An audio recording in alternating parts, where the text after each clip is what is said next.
नहजुल बलागा से सैयदना मौला अली रज़ी अल्लाह तआला अन्हु व अलैहिस्सलाम का पहला खुतबा, रेफरेंस नंबर 1, हुज्जतुल इस्लाम मुफ्ती जाफर हुसैन साहब का तर्जुमा, वर्ड बाय वर्ड मैं उसमें से पढ़ूंगा।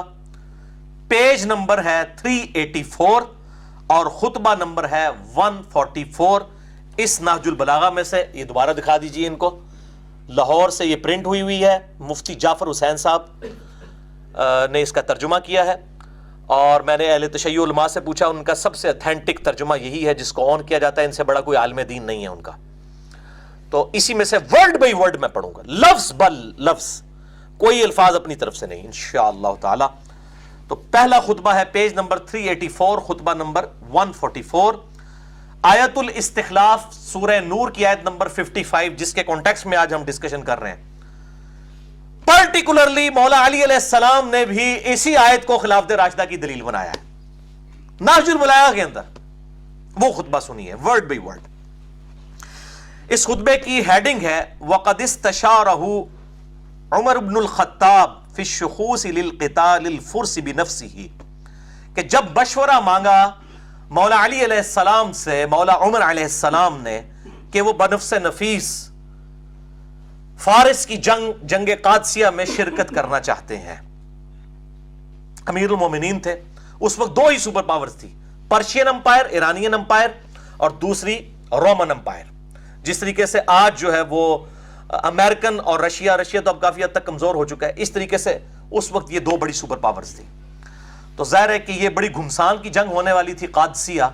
मौला अली अलैहिस्सलाम ने मशवरा उनसे मांगा सैयदना उमर अलैहिस्सलाम ने कि मुझे उस जंग में खुद जाना चाहिए, क्योंकि बहुत घुमसान की जंग है और इसमें बिल्कुल 1-0 वाला इशू है। अगर ये जंग हारते हैं तो जो डेटरस बन चुकी थी जंग यरमूक के बाद, जिसमें रोमन अंपायर घुटने टेक चुकी थी, तो उसके बाद ये जंग कादसिया होने वाली थी। तो ये जब मशवरा मांगा गया तो मौला अली ने देखें क्या मशवरा दिया, वर्ड बाय वर्ड अहले तशय्युअ का तर्जुमा नहजुल बलागा, पेज नंबर 384, खुतबा नंबर 144।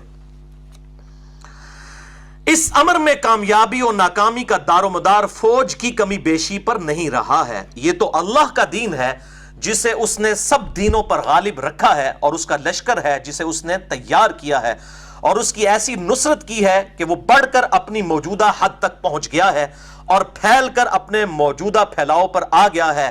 और हमसे अल्लाह का एक वादा है, सूरह अन-नूर आयत नंबर 55, वअदल्लाहु अल्लज़ीना आमनू मिनकुम व अमिलुस सालिहात लयस्तखलिफन्नहुम फिल अर्द, जो लोग ईमान लेकर आए और उन्होंने नेक अमाल किए, मैं जरूर बिल जरूर उनको जमीन में खिलाफत दूंगा। अल्लाह का वादा है और वो अपने वादे को पूरा करेगा और अपने लश्कर की खुद मदद फरमाएगा। ये मौला उमर को तसल्ली दे रहे हैं मौला अली। उमूर सल्तनत में हाकिम की हैसियत वही होती है जो मोहरों में डोरे की होती है, यानी मोतियों का जो हार है, उन मोतियों के अंदर जो डोरा, जो धागा पिरोया हुआ होता है, उसकी जो अहमियत है वो हाकिम वक्त की अहमियत है। जब डोरा टूट जाए तो सब मोहरे बिखर जाते हैं, यानी अगर आप धागे को तोड़ दें तो वो जितनी भी यूनिटी है वो सारे मोती फैल जाएंगे और फिर कभी सिमट ना सकेंगे। आज अरब वाले अगरचे गिनती में कम हैं मगर इस्लाम की वजह से बहुत हैं और इत्तेहाद बाहमी के सबब फतह व गलबा पाने वाले हैं, यानी इत्तेहाद। और मैं इसीलिए कहता हूं अब ये नहजुल बलागा में पढ़ लूं तो सुन्नी शिया भी इत्तेहाद करें ना काफरों के मुकाबले पे।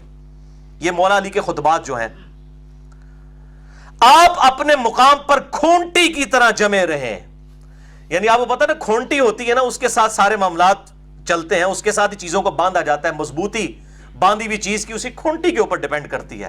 तो मौला अली ने मौला उमर को कहा आप खूंटी की तरह जमे रहे यहीं मदीना शरीफ में, और अरब का नज्म नस्क बरकरार रखें और इन्हीं को जंग की आग का मुकाबला करने दें जिनको आप भेज रहे हैं।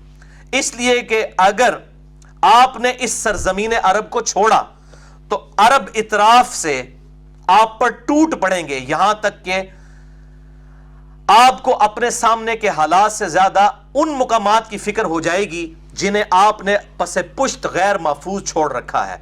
यानी आप खुद कासिया में चले गए तो पीछे तो लोगों को मौका मिलेगा कि उमर चला गया, अब इन पे टूट पड़ो। کل اگر عجم والے آپ کو دیکھیں گے تو آپس میں یہ گفتگو کریں گے کہ یہ عمر ہے سردار عرب، اگر تم نے اسے قتل کر دیا تو سکون ہو جائے گا، آسودہ ہو جاؤ گے.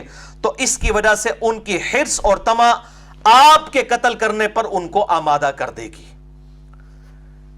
لیکن یہ جو آپ کہتے ہیں کہ وہ لوگ مسلمانوں سے لڑنے بھیڑنے کے لیے چل کھڑے ہوئے ہیں، تو اللہ ان کے بڑھنے کو آپ سے زیادہ برا سمجھتا ہے، اور وہ جسے برا سمجھے اس کے بدلنے اور روکنے پر قدرت بھی رکھتا ہے. اور ان کی تعداد کے متعلق جو آپ کہتے ہیں کہ بہت زیادہ ہے، تو ہم سابق میں بھی کثرت کے بلبوتے پر نہیں لڑا کرتے تھے، بلکہ اللہ کی تائید اور نصرت کے سہارے پر لڑا کرتے تھے. یہ مولا عمر کو مولا علی تسلیاں دے رہے ہیں. اور پھر مشورہ مان لیا گیا اور سعد ابن ابی وقاص رضی اللہ تعالی عنہ علیہ السلام کو بھیجا گیا امیر بنا کر.